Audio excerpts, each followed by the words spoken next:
What's up, guys? Skippy Africanus here, and today we have another Gunshow haul video. I saw the Phoenix Gun Show was coming to town, and I was like, let's go down there and see what we can find. And boy, oh boy, did we for sure find.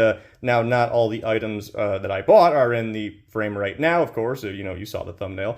But we'll get on to the other stuff we got. We'll start off, however, with the cartridges I got for collection. We won't go too much into, the nitty-gritty on what each of these are, because we'll do like little episodes here and there for our Cartridge of the Week series, but we'll just go over basic info on them. And this is one that I actually was kind of kicking myself I didn't get last time. Now, when I first saw it, I kind of didn't care. I was like, oh, it's just a low recoil 7.62 NATO. But when I did the 7.62 duplex video, I learned that this round is actually related to that whole little program they were doing. And, well, I made for sure to go see if they had one, and they did. That's going to be a neat video in the future. Next up, we got probably the prettiest ammunition in my collection. Honestly, if these weren't like, if someone just painted these, I probably would have bought them. But these are some 303 tracers we got. Cool enough, it's got the little box info packet on there.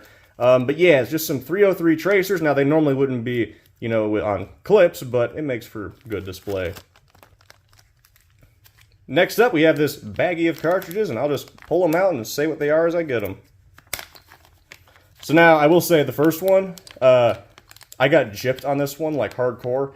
Now, normally, like I've mentioned before, when I buy cartridges for collection, I'm going in there blind, so I'm a pretty easy person to rip off.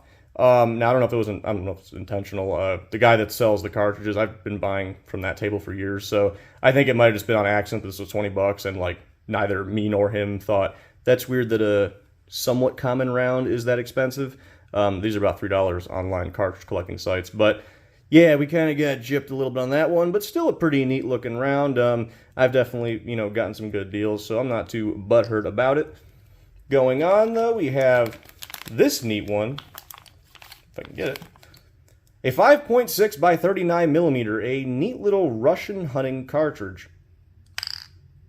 And then next up, I'm not much of a 30-06 guy, but for whatever reason, like next to 50 cals, it's like I have a ton of just different varieties of them. So we got this one, which is a French tracer, and then we got this one, which is just weird. It's got, flutes on it.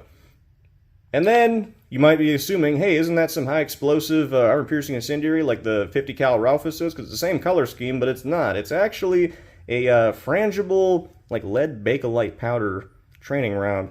Thought that was pretty neat. Now, of course, as mentioned, this isn't all we got. You guys saw the thumbnail and you know what's coming next. The bane of the ISA itself, the glorious VHS-2. So I've been wanting to buy like just a nice rifle lately, and I was like, this was on my list of guns that I wanted to buy. It honestly varied, like it's stuff from like a 5.56 AK to like a Garand.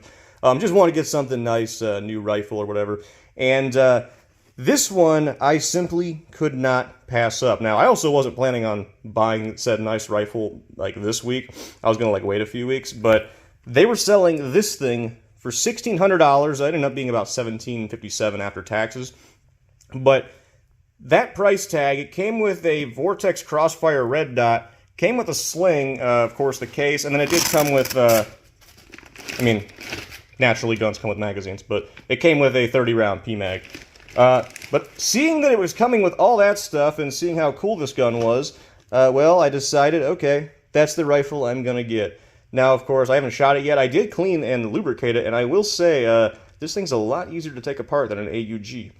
But we'll be taking this out to the range tomorrow, testing it out and all that. We'll get an after-range report on it. Definitely looking forward to taking this one out to the range, and especially taking it out to matches. Now, I will say, the iron sights on this thing, like, they look and feel like, I was just playing around with them. I intend to mount the optic on there, but I almost don't want to mount the optic because, I don't know, the look of this gun with those irons, and again, they're pretty good irons, at least from what I can tell. I haven't shot it yet, but I don't know, it's like I almost don't want to mount that Vortex Crossfire. And one thing I do want to add while we got the Hellion out is, initially I was almost not really going to get this over, my AUG. Now, I do like the looks of it because, again, it looks like that STA-52 from Killzone.